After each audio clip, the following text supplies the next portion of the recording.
ഓം ശാന്തി. സംഘടനയാകുന്ന കോട്ടയെ ശക്തിശാലിയാക്കുന്ന സർവരുടെ സ്നേഹിയും സന്തുഷ്ട ആത്മാവുമായി ഭവിക്കട്ടെ.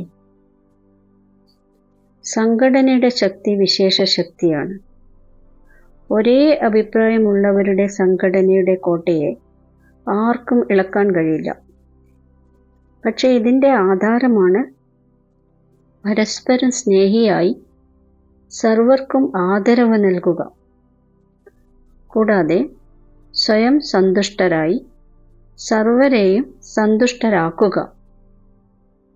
യാതൊരു തടസ്സവും പാടില്ല, ആരും തന്നെ തടസ്സപ്പെടുത്താനും പാടില്ല. പരസ്പരം ശുഭഭാവനയും ശുഭകാമനയുടെയും സഹയോഗം നൽകിക്കൊണ്ടിരിക്കുക.